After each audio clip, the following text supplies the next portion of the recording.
draws today, so there's no clear cut today. Like it's a bunch of really random numbers that are gonna trickle in.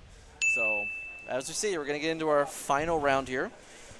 We have Daniel versus Ivan, and it looks like both players are sitting at 5-1-1. All righty, 5-1-1 for our final stream of the day. We'll see how everything ends up shaking out. But speaking of kind of the draws that you just mentioned, I was actually talking to some people about how when considering that time and how lengthy some of the rounds are going when they're running Ruby Amethyst, even considering the value of going something that is just intentionally quicker, aggro or otherwise, to not be so worried about the time in future tournaments. So this is the telltale story of this particular event. We have, I believe, Amber Steel versus Ruby Amethyst. And, I talked about this after when I come back on, but this is the meta in this event. There is 28% for Amber Steel, 27% for Ruby Amethyst, and being here in the final round with it, not shocking whatsoever. All right. Final round coming through with a classic. All right, everyone. I am personally getting set up to try and get a look at the decks. So Ivan and Daniel. We both know they're 5-1, which is great. Useful. We don't have the last initial names, but we're gonna navigate this. I'm not certain. Oh, so I'm sorry. This is actually the Emerald Steel. Was Daniel the name of the competitor earlier that was on stream? I didn't. No. So Roger was the Emerald Steel. I actually just got an interview. So Roger and his teammates, about 4 of them, worked on that deck together, and they're all running it. Yeah. So this might be one of the teammates. Actually, I'm trying to stand up to see if I can get a good view of their. Look at them. I don't think. Oh, it's so hard. The monitor is just blocking, so I can't see. We're not in the best place for that. But I think this might be Daniel that I just interviewed.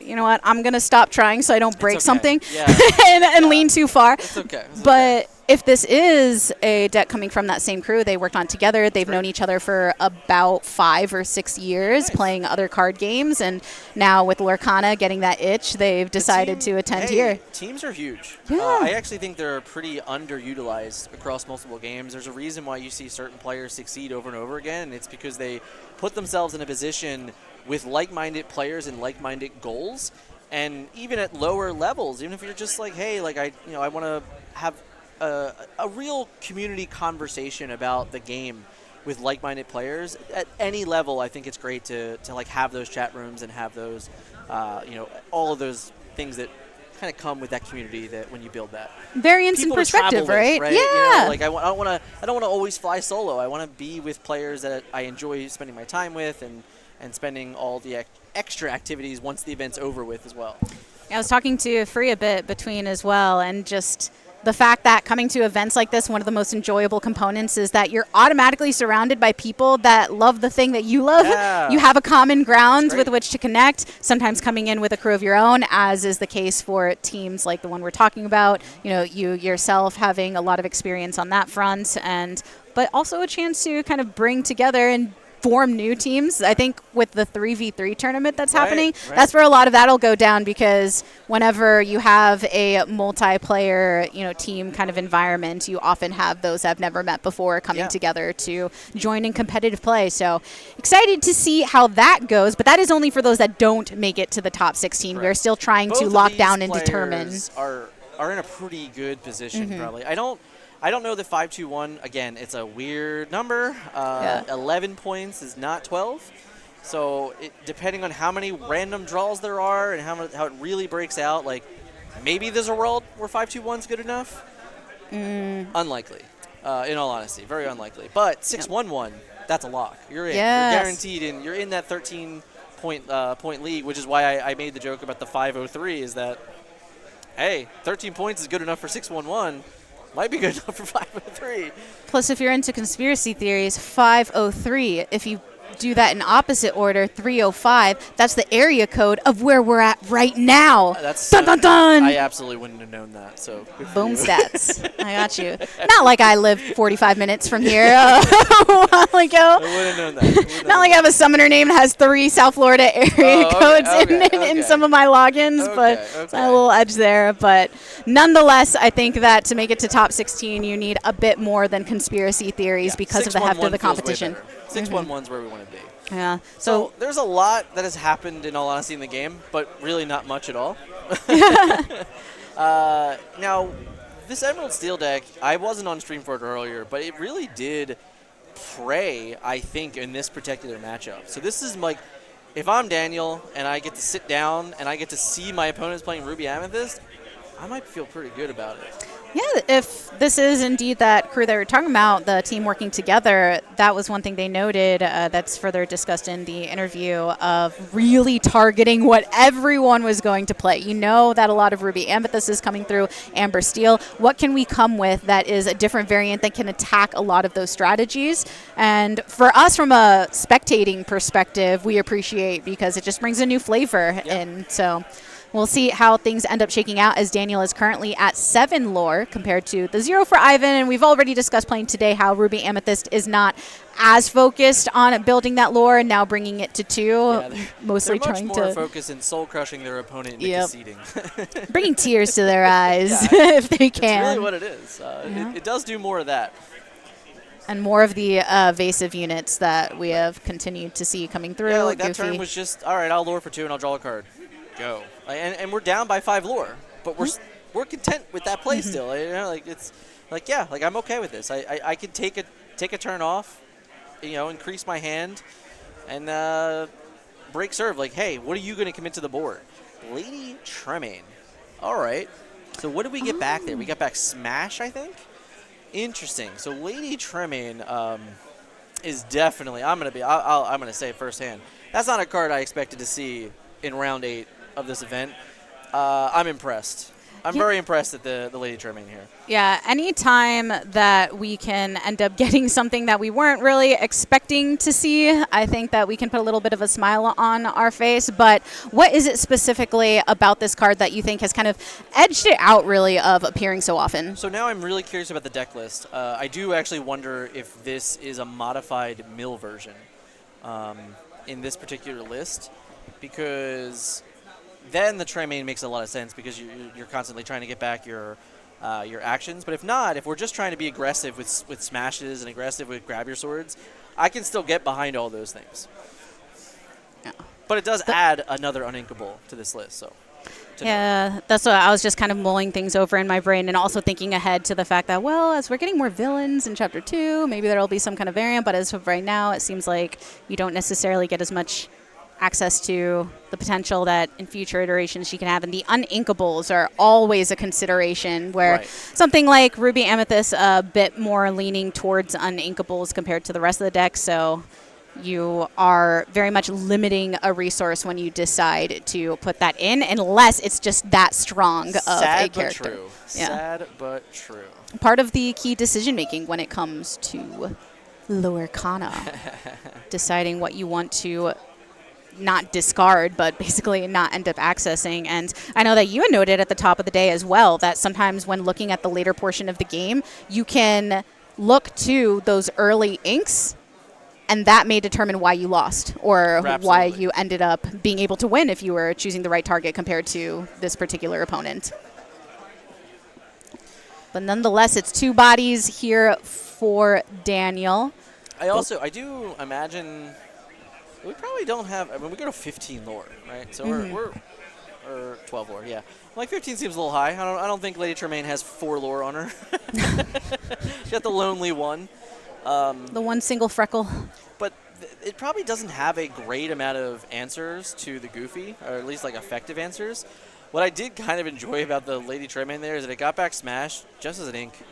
It's just like, yeah, you know what? This probably isn't going to be very good moving forward. I need ink, so. And also to note, we didn't add to the board. We're like, you know what? We're ahead by a good margin, and I don't need to make Be Prepared any better. So I'm comfortable with that. And obviously, Goofy can't trade with either of these characters either. So Yeah, like if we don't be prepared this turn and we don't have Maui or things like that, and then the other turn's not very good. And mine still game 3 Lord go to 15 for our next turn. 12 as it stands, but 15 is when you start to get a little bit dicey if you're on the side of Ivan. Pressure. Yeah. It's a big pressure point.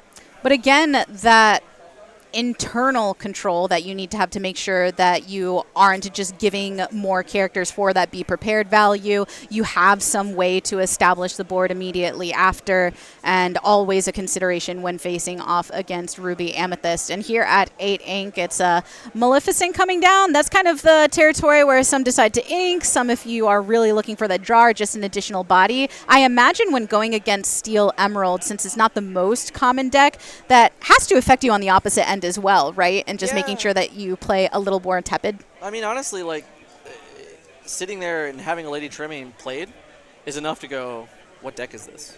Right. It's enough to be like that's a card that we just don't see very often whatsoever. So to see it in this position right now, you're thinking like, well, what actually is his strategy? And that's where it definitely might, it might throw you off a little bit. And in all honesty, it's weird too, because you might be willing to play longer to get more information about your opponent's hand. But the problem here is again, like all he did here is quest, go to 15, and he doesn't really have to commit much to the board because his opponent still has to answer. Playing the 2/4 Tinkerbell here is okay because this represents, in all honesty, if you don't be prepared next turn, I can shift to Tinkerbell and win the game. So now that's like a new level of mind game here. And because of the way that Daniel was playing that kind of with the mind games, making sure to hold back on those resources, then that is such a big play that you're able to come turn around with. And Ivan, while still trying to learn the ins and outs of this Emerald Steel, not finding a way to fight back against that 15 lore that has been built up thus far, using the Maui currently for some removal, as is obviously a lot of the purpose of this Rush Reckless character. Funny to see the challenge on the Lady Tremaine there but I guess if you have the Rafiki, then it makes a little more sense. However, this particular board is way worse into Tinkerbell. So now if we have shiftable Tinkerbell, we can do some really mean things. Maleficent goes bye-bye, or Rafiki in trouble, Maui. Maleficent goes, Rafiki gets banished to the Tinkerbell, and then we get to get rid of Maui also. So, and then effectively we still have a Tinkerbell in play, so it ends up being like a 4-for-1 trade, which is exactly what Tinkerbell loves doing.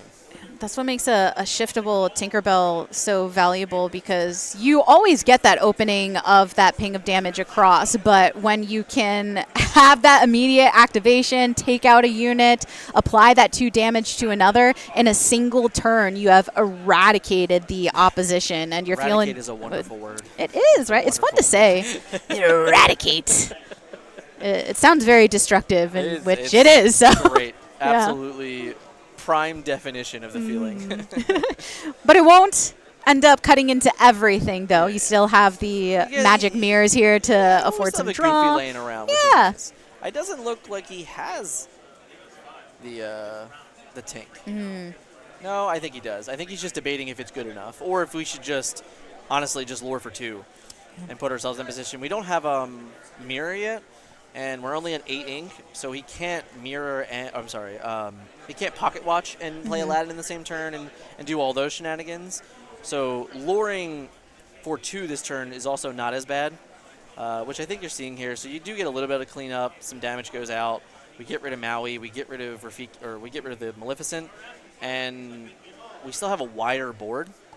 I do wonder here, what is the goal? So, all right. So now we're playing for board.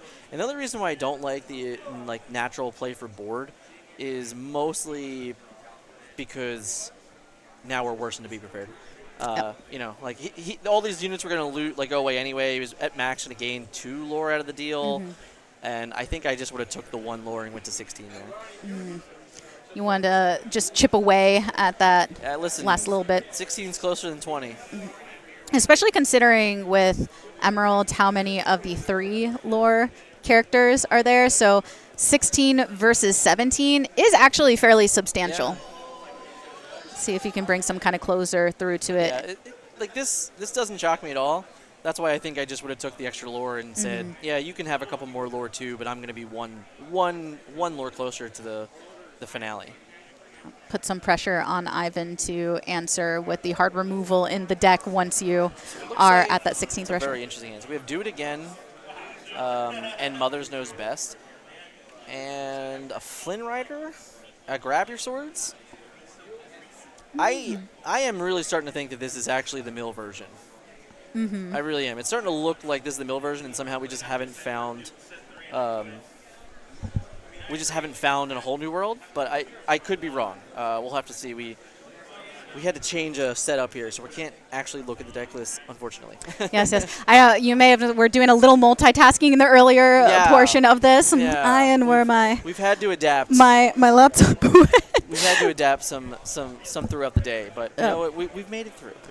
We're going back to the classic way, right? Where we don't have any vision on the deck either. We're Sadly. making our assertions of what we think is going to happen, but leave some curiosity for us all to be ebbing towards. And also, just so you know, in chat, because I know it was bringing you in as well, I don't actually currently have my eyes on chat, but I do hope you've been enjoying hanging out with us here. And this is our last round of our tournament today to determine our top 16 going and moving on towards tomorrow. And Ivan and Daniel are the last to take up the mantle on our show stage at this point. But I am trying to think back to the Steel Emerald deck that we saw earlier, and this does feel like it has some variance compared to it. So, which is absolutely possible. I do believe so. I do believe so. But that, I am also stoked to see this deck on the stage, because when thinking ahead to what decks we'll see in the top 16, it's very nice to know that variance comes through. It's possible that both of these decks get there. With a loss, you still might be able to find it. So we get Do It Again back, which gets Mother's Knows Best back. So we still are, hitting the rate of the one lores, which is basically forcing, unfortunately, Lady Tremaine is a really costly one lore character. Yes. 6 costs for one lore can be brutal. Also, bouncing Ursula's isn't the most ideal because we're taking lore away and we're drawing cards. So this is a great answer. Go ahead. Mother's Knows Best this. I'm just going to time walk you and draw a card. Any decks that are heavy with those characters that have those opening abilities, it does kind of chip into the advantage of something like Mother Knows Best. Oh, you're telling me I got to do this again? Great. Though you, of course, have that additional spending of your ink, sure. But if you're in the position where you don't have a flush hand, you're kind of top decking or near top decking anyways, it's really not that bad. Sometimes you don't even have another good option. Yeah, honestly, the last couple draws here have kind of put them behind. We're seeing Ruby Amethyst just do what Ruby Amethyst does, and next turn, it can very easily just be even lore gain, and the cards in Daniel's hand aren't the most impactful cards for this game. Not what he's hoping for. He's going to need some help. So a hook is great. It's better than nothing. It's more lore, but now we had to pass because now questing with Lady Tremaine just isn't worth it, which is par for the course. Yeah. Sadly. Well, and I think that highlights some of the reasons we don't see her as often when she feels like a stuck unit. It's a really, really just rough card, in all honesty. Paying 6 for an uninkable, it's really uninkable. It's being weighted on uninkable for the power of getting back any action, which is a very, very powerful ability. But its stats are not very good for 6 cost ink, and 1 lore is just not a way to really pressure the game anyway. So we're kind of seeing what this character really can represent sometimes. Very interesting to see Be Prepared there, where I feel like he was kind of ahead, but he also gets to utilize his resources first. So Be Prepared into Goofy, into draw a card. Not the worst hand. Not the worst card. But the problem now is if I just have Cusco here, that's just a lightning bolt. 3 lore gain, and I don't even have an answer to Cusco. And Cusco was such a difference maker when we saw the Steel Emerald deck earlier. Game 1, never drew into it, was a loss. Game 2, just barely came into it at the end, was a win. Game 3, came into it more close to curve, and then suddenly it was a 2-1 in favor of that deck. Having ward where the enemy cannot specifically target that character is huge when you have a unit like this that's able to quest for so much value. Like right now, I think we're sifting through Flynn and Cheshire Cat. If he just had another 2 lure character here, that would be the end. So he actually bounces the Goofy and just plays Cat. Maybe, I think I was looking at Flynn. I think it was actually a Mother's Knows Best, so not as great. But blinking or bouncing Goofy is great. You're just like, all right, whatever. I threaten the lure again. Whatever you play that answers my Cat. Well, we just have another Ursula. We don't really care. That's really good. Ursula's very, very good, I think, in this particular matchup because Steel doesn't have good answers to Ursula. And has really helped close the gap. It was 15 lore at one point for Daniel, and 2 Ursulas has brought that down, offered some draw to Ivan to definitely flesh out that hand a bit more than we saw moments ago. Cards, yeah. So 11 lore for Ivan now means that's a really good place if you are Ruby Amethyst. Yeah, I mean, and you have, Ursula is a potential 2-turn clock. We have plenty of other 3 lore characters that we can play next turn. And Elsa next turn just reads, I might win the game. Like, Mad Hatter's great, but it's not Cusco. So if we just have Elsa, this game might flat be over. Because even cards like Cheshire Cat that you're trying to avoid running into directly, well, Elsa just says, oh, well, I don't even have to think about you for a while. Stay over there, be a lazy cat, and we have Elsa. So that actually just might flat out be the game. Because Ursula can go to Quest to 14, and then Elsa and Ursula represent the way to win the game out of sight of, double smash. Yeah. I think that's the only thing. I don't think we could have more than double smash. This is interesting line. Maybe he just didn't see the Elsa line. In all honesty, this is a bit safer, but the Elsa line means I get to win next turn. Where this line that we're representing doesn't allow me to do that. And in all honesty, when your opponent's on 15 lore, I'm not the one. I don't want to mess around. I want to win the game too. So I think Elsa exerting both characters there, taking them out of the equation, and then saying, now you have to find a way to answer my Ursula, and if you don't, I get to win. Mm-hmm. I do wonder what Ivan was thinking specifically in going in the line that he did, because when looking at Emerald Steel, thinking about what removal is available, it is that chip damage that we talked about. There's nothing that's going to single swing, really be able to take off both of these large units. And even at worst, if it's Mother's Knows Best, okay, well then I just Elsa you again. Yep, both of them have great. Okay, just Elsa you again. This is fine. There's the Elsa this time around. Yeah, so we just lure up. I believe that puts us to 17, if I'm correct, because we did lure, or did we sing last turn? Yeah, I guess maybe I missed that. Maybe he didn't move up. I thought we went up, but this is still lethal. This is now find a way to answer something or lose the game, and turns into lose the game. End of game 1. I guess I'm curious for this particular list, how well it can win efficiently, because now it has to. Either one of these players, Ivan only has to win once. But, Daniel has to win twice. So can his deck, accurately win twice in this time frame? Might be really difficult to say, and we'll have to find out. But that matchup started really strong. Emerald Steel came out swinging, just ran out of resources, and we didn't. I didn't see any sign of a whole new world, but a lot of me thinks that it is a whole new world deck just because of all the pieces around it. There's been some representation of an Emerald Steel mill deck in the game. Nothing successful on a grand stage like this, which was why I'm really curious if that's what's trying to go on here. But maybe it's just a value action deck that is just doing its best to win with actions. Yeah. I want to see how this next game goes. Maybe just drawing differently or some kind of hidden strategy or that Cusco's coming through, because in terms of your point about running out of resources, it felt like the resources that were there were kind of meh in the context of I'm going to bounce back some of your characters that all have these Mother's opening Best abilities. Isn't great when all of my cards really do something when they come into play. And even when it was like, it felt okay to bounce the Goofy, it still was like, yeah, but all you did was play Mother's Knows Best. You didn't advance your own board really effectively. You didn't threaten the board. I mean, we saw at the end there, Steamboat Willie. Like, yeah, that's a good stat card, but for Emerald, 3-4-1 lore is not where we want to be a lot of the times. It's great to trade early on, but in the end, that card's not threatening to win. Wow. Well, game number 2 already underway, so Ivan and Daniel ready to get into it. And we are going to try and take a look at the deck list and see what Daniel is bringing on through with this Emerald Steel. If you're wondering, it's because we were using the monitor to try to get you this very, very important intel. Not quite. I don't know what's going on. Back to big brain. That image is just not working. We are developing our brains that instead. Image is broken. It's broken. It's not good. I don't know why it's broken. We tried. I tried on my phone twice. I tried really hard, guys. I'm so sorry. It's a second meal. Well, I guess some people eat 3 meals a day. I guess a lot of people eat 3 meals a day, so this would be. I was going to say maybe it's.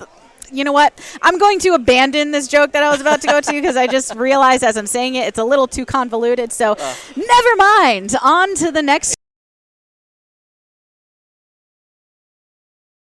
I'm not actually, though. I'm just thinking of food the majority of the time. That is the fun fact about me. Totally I do love food. Whether I'm eating it or not, it's just a wonderful thing. Some people live to eat, some people eat to live. I wonder what category I fall into. Ha ha ha. Very, very fair. But alas, I've been feeling good after winning that game number 1. Also didn't cut into a decent amount of time, but not. Yeah, it's still half the clock. But I mean, Emerald decks always have the ability to just win a game really quickly. If we just curve out. Now, I will say missing turn 2 is not ideal. I would love... Turn 2 always feels... I'd love to see, like, any card to pressure there, Flynn Rider, like, exclusively. But we didn't see anything, which is not the best of feelings for sure. Oh, they are running Ursula's Cauldron in this one for Ivan. That feels like... Of the items, it's one of those that some play, some don't. We talked about it in some of the earlier matches that if you get it early, being able to just sift through your deck to get those heavy hitters ahead of schedule so you're not searching for them when you finally get to that point on curve, then can be a way to do so. Also has the small Maleficent here to get some early draw playing on 3. Yeah, I mean, not much has happened in the early game. Cheshire Cat is... Cheshire Cat. So playing Maleficent here is just fine. You're like, yeah, I'm gonna draw cards. I'm gonna let you do your thing, and you didn't have the hyper aggressive turn 2 play, which means we can very easily take turn 3 off to just draw a card. Knowing also that the Maleficent, if we want to, just trades into the Captain Hook, so we're fine. we're feeling okay in this position for sure. That's the impact of missing a turn 2. It is that twofold. Not only are you not developing anything, but it really does give your opponent the agency to either slow things down or not feel like they are going to your pace. It's the difference of not needing Rafiki right now. Yeah. Because if we had Flynn Rider early, then Rafiki feels like I need Rafiki to like stave off the early. But since it wasn't there, well, now my Rafiki can just trade into Cheshire Cat if I wanted to, or I can just ignore Cheshire Cat like most people do. Oh, poor kitty cat, neglected by the world. It's an adorable, cute little cat that can just hang out. Isn't Cheshire Cat kind of a jerk, though? I'm trying to remember. Oh, he's a jerk. Yeah. Yeah, he's an absolute jerk. 100%. He deserves to be ignored. Yeah. Nice so little that's a slick good smile. follow-up. Tinkerbell here is great. I haven't seen many of these cards today, so Tinkerbell coming in is solid forward play. It's not the most ideal. We probably would have rather had Hans in that position.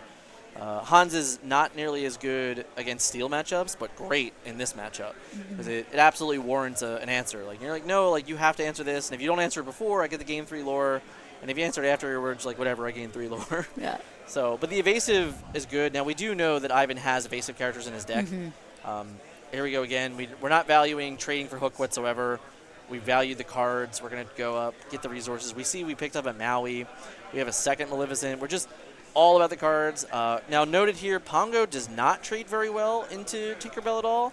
So that's actually a good spot for Daniel to be in, because now Daniel has a great answer to do it. But I actually think that next turn you'll see Pongo probably get rode. Go into the Inkwell. Yep, away. Lots of animals in this one. But yeah, we haven't, like you said, we haven't seen this Tinkerbell very often. I would say that the time I see this Tink most is probably, I've run into a lot of Amethyst, Emerald, where because you're indexing, a lot of times the Amethyst pairing, you're trying to get more Emerald cards into your deck, it feels like. And this is one of the ones that really opens up. I've definitely seen Emerald Amethyst decks be like 14 Amethyst cards, Yep. and the rest is Emerald. So, like, I just want to play Friends and Maleficent and move on. Yeah, I was looking at the comparison of Emerald pairings with Amethyst, you know, as opposed to all the other pairings that you see with Emerald, and there was a significance in just kind of the ratio of Emerald. I'm just going to play good green dudes with these purple draw cards. Yeah. That's the beauty of Amethyst and why we see it as such a paired ink so often, because the draw alone can really enable the strengths of other inks, or you can index into it even further with things like the Elsa or the Ursula, as we obviously see in the Ruby Amethyst variant, but a nice little splash elsewhere. Absolutely. Oh, and we got the Duke coming in, so another just vanilla. I think he went down. He went. He went to the Inkwell. Oh, the glare on that I was thinking was that's still Tinkerbell. She's still hanging looking out the right. Oh, yes. You're right. Look. Don't be alarmed. I won't. I'm sneaking closer to you to get a closer look here. So Tinkerbells. There we go. This is something you don't see every day, right? So we get to shift into the 4-cost Tinkerbell, and now we get to just remove the board. I don't know why I get a little extra joy when I see a shift on 2 different ink colors, because it's not always the most common. Usually there's some kind of pairing. This is interesting. Oh, so we're holding. There it is. There it is. All right, that makes way more sense. Yeah. So we got to get rid of all of our opponents. Well, we actually Mother Node best, and then effectively what that does is when we bounce the Maleficent back to their hand, it's just value, because now that card just goes away to the wheel. He did play it pretty quickly. It looks like he's just offering information real quick so he sees everything. But this makes a lot more sense. This makes this deck come together. Now that we've officially seen the whole new world, I can confirm that this is way closer to a deck that I assumed it was. Yes. So gives you a bit more insight, but also Ivan, I'm sure, when coming into this matchup, because speculating in the same way as to what Daniel was going to bring. We did not see this card previously, but this time around has been revealed. Right.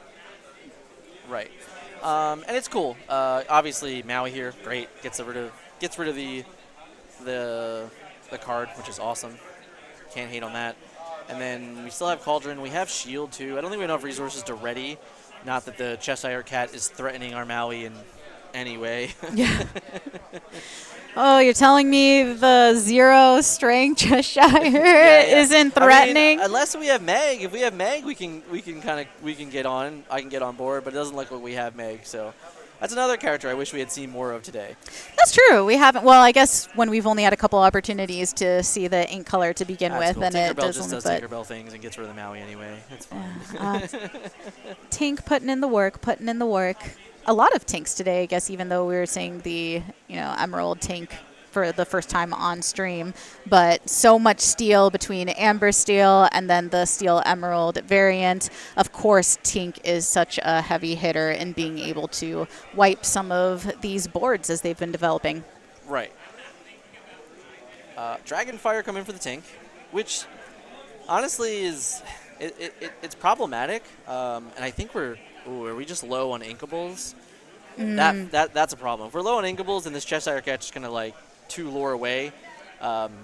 Nothing too threatening, but I'll be curious if I think we have a second Cheshire Cat. I'd probably just slam that down. Cusco, I think if we're at 6 ink, I don't know if I would have committed Cusco there. I definitely don't think I would have committed 2 cards, because now Be Prepared is just easy. That's what I was saying. I'm wondering if Daniel is hoping that Ivan, because struggling with the Inkables, to push to that 7, because, I mean, we saw that there's a Be Prepared in hand, but potentially trying to get some value and taking a little bit of that risk that Ivan might not be able to make the play. Yeah. But now, be prepared is just, I think we have to make a choice to get rid of a good card to ink, but I think you just have to do that. You got to make a commitment here. I think, what do we choose? We're choosing between Aladdin and Maleficent. In all honesty, I think you roam Maleficent here. Now understanding that it's a whole new world deck, there's no guarantee that you're going to get to that Maleficent anyway, so that's probably my choice. Or at least next turn you still have a reliable chance to play Aladdin. Yeah, that's so true. That's so true. If you are planning specifically on playing a card in hand. We have multiple wheels. We have multiple A Whole New Worlds in our hand. So yes, ranking the Aladdin there feels a little worse. But hey. It happens. It happens. I know when you're looking at decks that kind of either suffer from a whole new world compared to others, I feel like when evaluating the way that Ruby Amethyst responds, there's one where sometimes you're giving draw when they're already very limited because sometimes you find that lull in the middle of the game. But at the same time, a lot of times you're dependent on those Maleficents, on those bigger bodies, as opposed to something that is trying to go wider on the board, so maybe has some lower cost characters. Just cast wheel again. Yeah. Whole new worlding, sing it again. And draw some more cards. And honestly, this I think plays into this deck's particular strategy. This deck is very much actively trying to mill their opponent. Yes. So because of that, it makes all the sense in the world. The game one strategy makes all the sense in the world now that we know we have this payoff. I'm very shocked that we just couldn't find a whole new world at all in game one. Right. Because I'm sure that there are lots of copies coming on through for Daniel and now Mickey Mouse. There has to be 4. Yep. And if you're indexing into that as such a key strat in the middle deck, what are you doing if you don't got it? He spent a lot of time playing around with random actions, and I'm like, this has to be a mill deck. We didn't see the payoff. Yeah, we just didn't see the payoff in game Solve the mystery. And that being said, Ivan starting to build a board back up, has that Gaston to be able to slam into something, and those evasive units that have been coming through. Well, again, Goofy this is now knowing what your opponent's doing and understanding, like, I just got to put boards. I got to put stuff in play because I don't know if it's going to be in my hand next turn. And honestly, Goofy's wonderful at this. But the other key factor here is we're down to 13 minutes, below 13 minutes. So time really might start becoming a factor. If Daniel's going to plan on winning this game, or like winning flat out, he's got to figure out a way to win the game and do it in enough time to be able to win a second game. That's true. I mean, both of them are kind of in this tight position where Ivan, already up 1-0, has that comfort, so really trying to go for that 2-0 and 12 minutes still to work with on that end. But Daniel has a lot to... Yeah, he's got to find 2 wins in a short amount of time. I do love the Genie here. The Genie just bounces the Tigger. Ironically, the Genie actually, it's Goofy, I believe. So the Genie and the Goofy are just bounce each other, are just going to, literally bounce around each other because they can't, neither one of them can actively get rid of the other one effectively. Now I wish it was a Tigger because Tigger actually bounces. Bouncy. Well, yeah, but the Tigger would be better because the Tigger can actually remove the Genie. So that too. I'm just looking for synergy between the descriptions we give as casters and the, what we see. We didn't get there. Very story. If only. We tried. I do love me some Tigger. We found a mirror. That's nice. I think we probably just slam Goofy back in play. Unless we have something better. Oh, Aladdin's good. Okay. Nothing wrong with Aladdin. Aladdin's just going to slow them down even faster. But in all honesty, the main strategy for this deck is it's actually mill. So the Aladdin, it's not a big deal. We're just not going to quest with Mickey Mouse. And the Aladdin can't interact with the Genie. So is what it is. Yeah, that evasive is such a big difference maker for this Genie here. Because otherwise, looking at the buy 3-4, oh yeah, you got this Aladdin. We have a Mother's Knows Best in hand, so that's a nice effective turn. Yeah, so we get to go to questing, go to 13, and then we can just bounce the Aladdin. That feels great. Yep, see you later. So Daniel feeling that pressure to try and get a win here to at least put in a position to get a draw on the overall match. Cusco's great here. This is basically saying, you better be prepared, or I'm going to be really good in this game. I'm not sure if we had the be prepared or not. Yeah, I'm not sure either. Doesn't look like it. Correct, and you cannot target with the Dragonfire, so. Let's see if we have it. We have a Maleficent. Well, there's the be prepared. Might be a little too late. I guess because Rafiki doesn't trade well, which is great. This gets rid of that, which is fine. I'm not sure. So we have 9 ink. So we only have 4 ink left over. This is also the weird moment where Pongo here is interesting, but the real truth is we didn't want to. That's a weird turn where we didn't want to Magic Mirror. Because if we Magic Mirror and then draw the Be Prepared and then our opponent a whole new worlds, well, that's one less Be Prepared we have.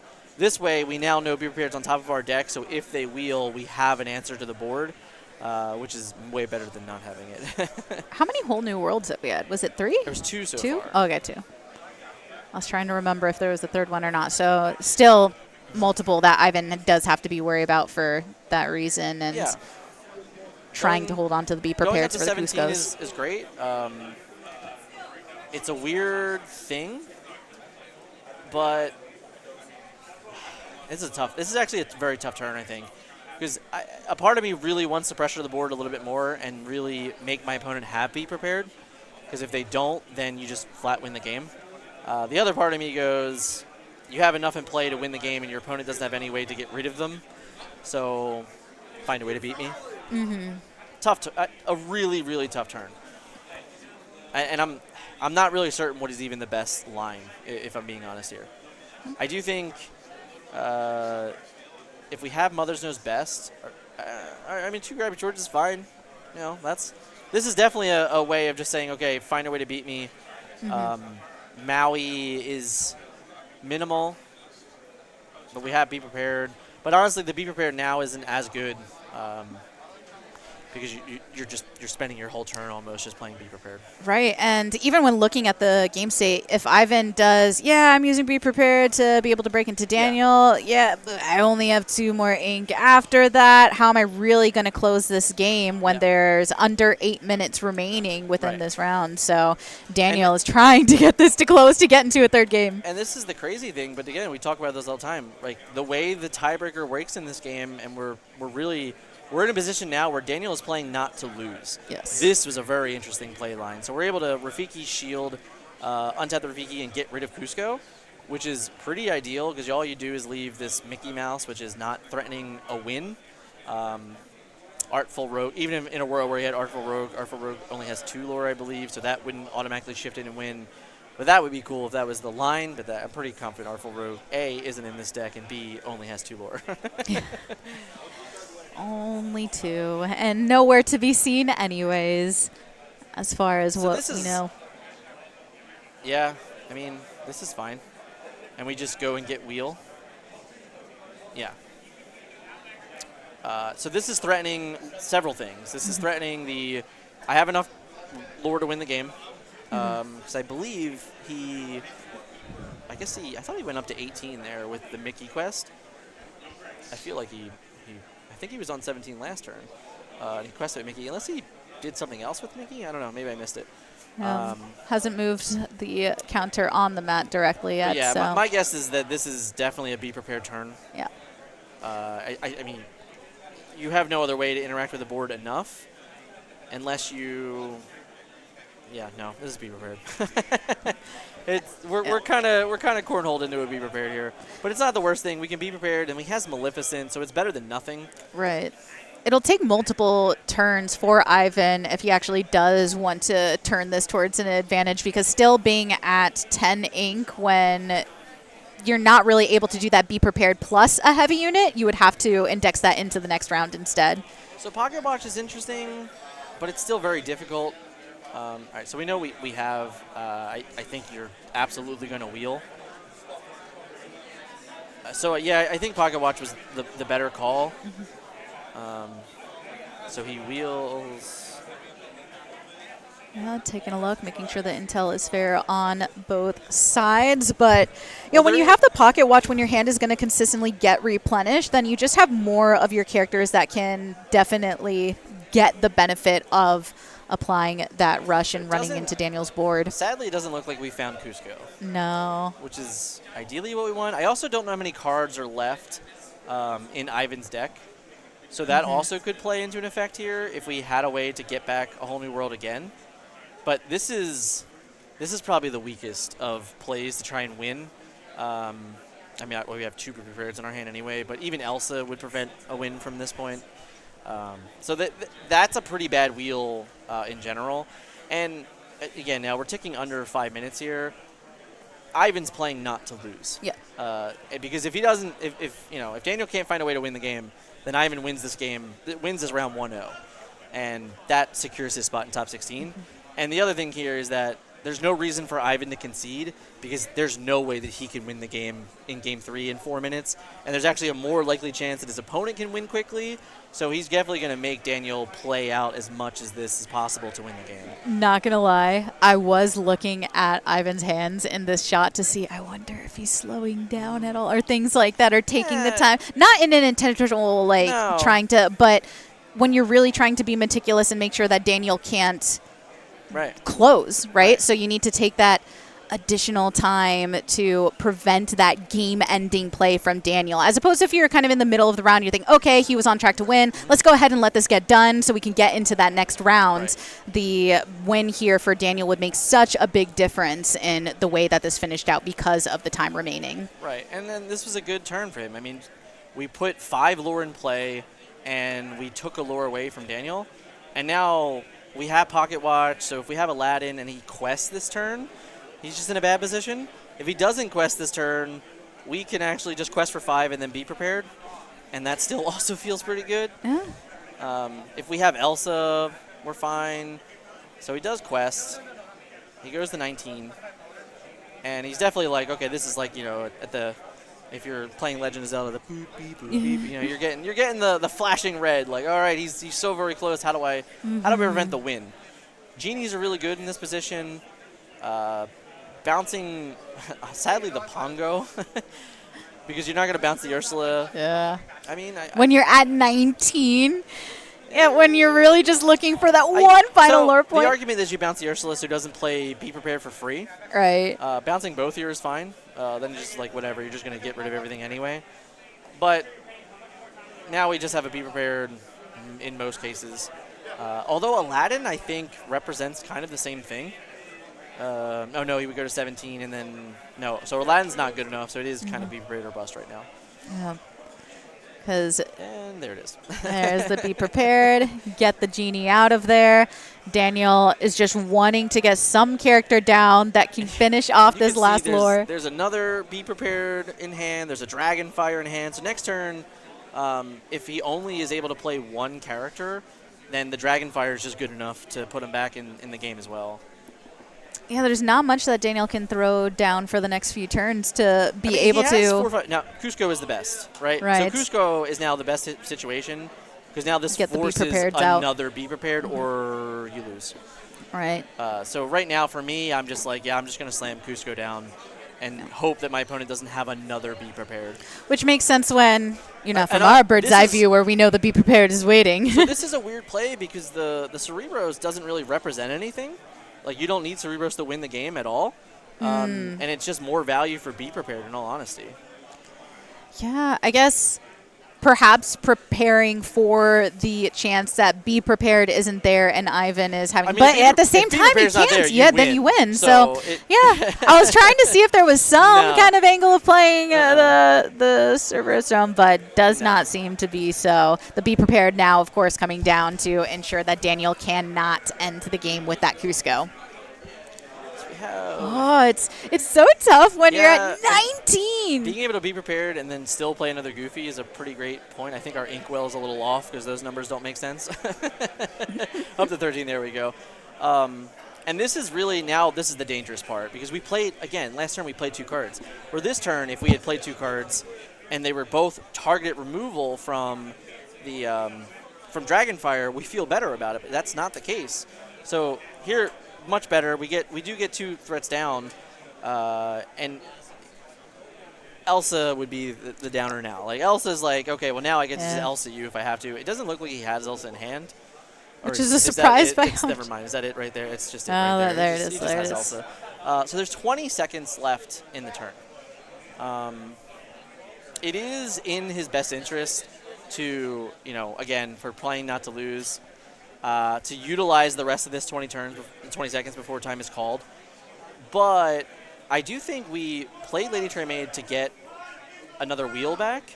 And I am curious on how much actual cards are left in the decks now. Because Wheel might be good enough to win the game, rather than actually winning with 20 lore, which is like that weird level of like, can I get the lore? Can I mill him? Like, how do I finish? How do I close out this game?